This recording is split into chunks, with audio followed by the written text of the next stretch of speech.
Good day, folks. This is Greg Judy at Green Pastures Farm.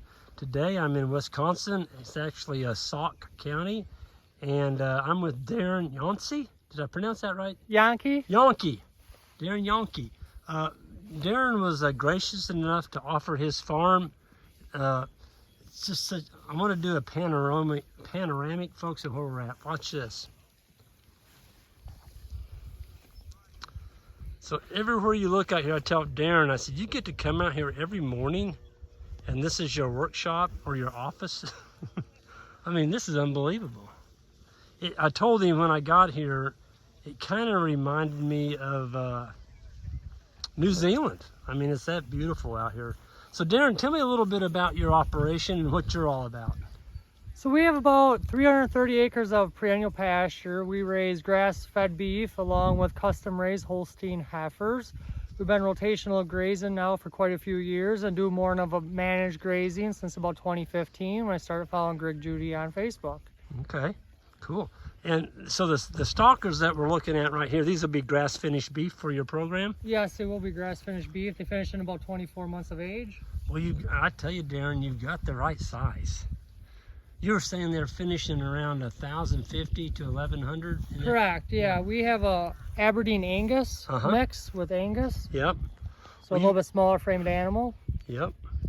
They look good. They really do. And you just got through starting grazing here just not too long ago. I mean, you've been cold up here. We have been cold. Yeah, the pastures are finally starting to take off here now and getting some growth on here. So yeah, we've been holding off and waiting on grazing until the time was right. Didn't want to start grazing too early this year. So. Well, I'm very impressed with your. Did the pasture walk basically with the dairy herd over there, and they look really good. So you got 100, it was 150, 160? 150 head of Holstein heifers in that group, yep. Yep, and so those are going to be going into somebody's dairy to start milking. So you're doing that on a custom grazing business. Correct, yep. Yep. So when do they leave the farm then? They leave the farm about 23 months old. It's a month before they calve. They normally come and get them and take them to the dairy. So how old were they when you brought them onto the farm? They're about 8 months old when they come here. Okay, so they're weaned and they're ready to go on the grass. Yeah.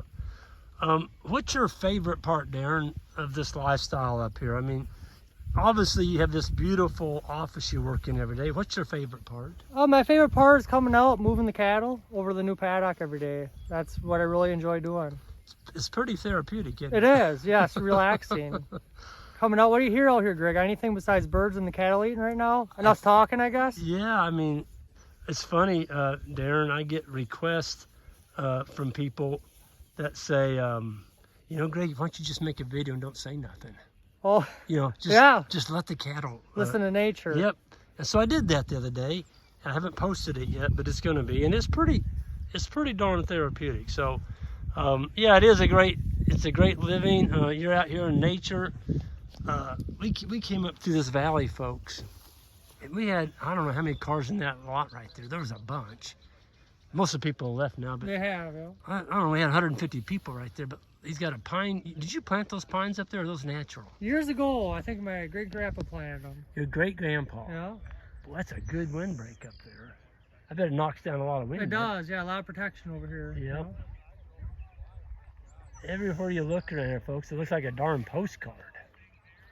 You were telling me earlier that you put in, I believe you said 25,000 feet of buried water line?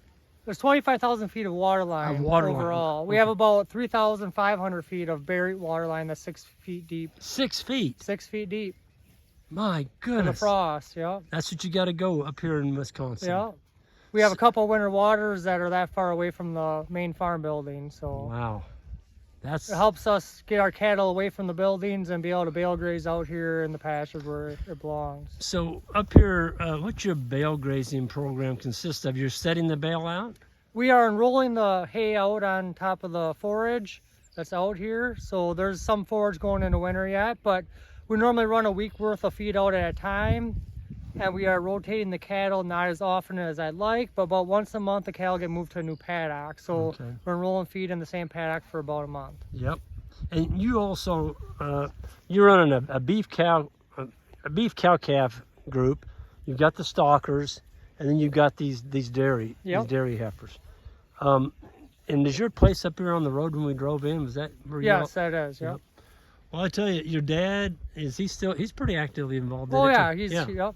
He's more active than I am almost, I say. He's out there before I am every day. Well, Gets an early start, I guess. it's kind of a family deal then. It isn't is, yes. Yep. So there's you, your dad, And my brother. Your brother. You know, my grandma's still around, but she doesn't help much on the farm, but she still transports us from field to field if we need a ride, so. What a sweet lady. I just met her. Yeah, she's real She nice. came up yeah. to me, he's like, Greg, I listened to you today, and that was really interesting, Yeah. you know? So she just, you could tell she was just a very humble person. Yeah, she's Yeah. all about what we're doing here, and she really enjoys listening to us talk about farming all every day, so. Yeah. Well, I tell you, I've been on some pretty farms in the United States, but folks, this one's right up there. I mean, look at that. Everywhere you look, it's just cattle and grass, you know? And I guess you could, I mean, there's people that are farming this type of slope of land, but boy, if you put a plow to this, what do you, I mean, you're You have a lot of erosion, a lot of runoff. Yep. Yeah. And you don't get that back.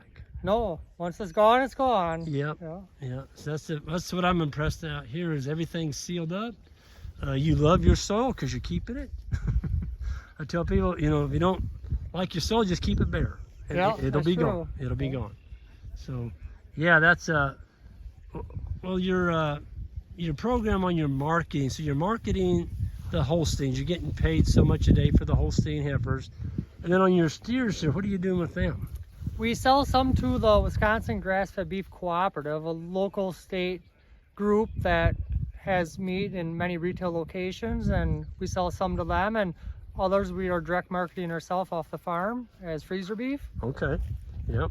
Were you born and raised on this farm? Yes, I have been born here and raised here. And so. have you got any siblings other than you got a brother? I you got said. a brother, and that's it. Yep. Yep, so- Everybody's here at the farm, so. And how many acres does this farm consist of?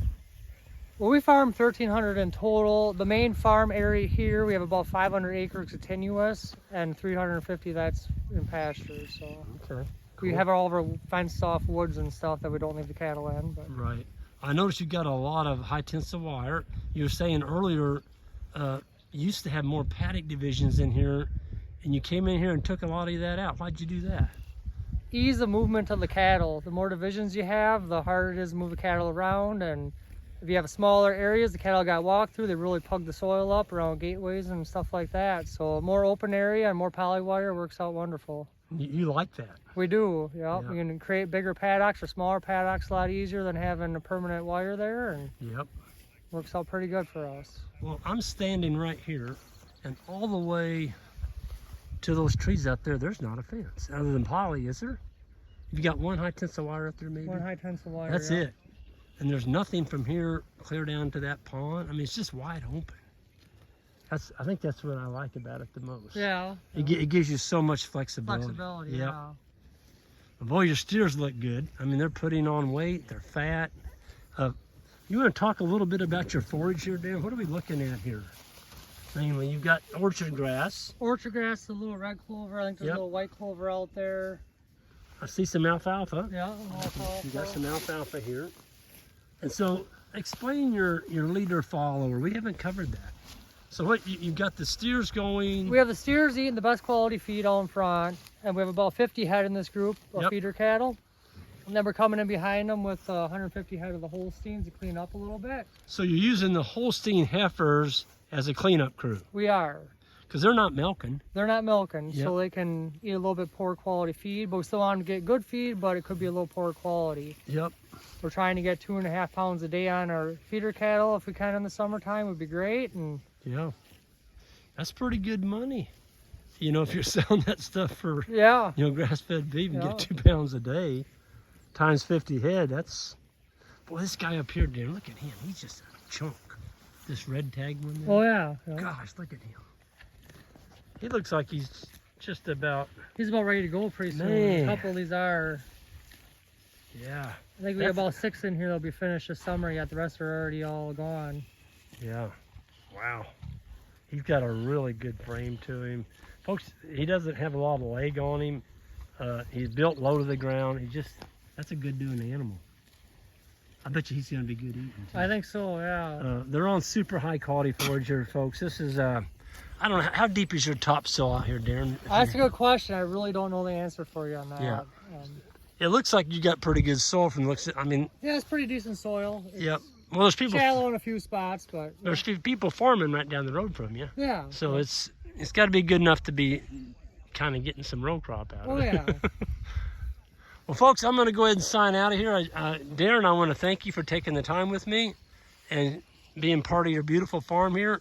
Well, thanks a lot to you, Greg, for coming out all the way from Missouri. So. Well, I certainly enjoyed meeting the Wisconsinites and being part of this grazing conference here in Sauk. Did I pronounce it right? Sauk County. Sauk County. And I was talking to the guy that works with a lot of you guys, and I think he was saying there's more grazable acres in Sauk County than any other county in the state now. There could be. I think he said that. Serge's been working really hard to get folks to convert to grazing. Yeah, so he's been doing a very good job at it. And the young lady, Justine, Yep. she's a good one too. It takes a couple people like It that. does, you know. And you got people that are motivated to do something like that. They can really make something happen. And Serge he's excited about grazing. You can tell it when you talk with him. He's like, oh man, he's got ambitions of even getting more grass. Yeah. You know, getting more bare soil covered up with grass. So. Anyway, I'm going to get out here, folks. On the way out, hit that subscribe button, and we'll see y'all down the road.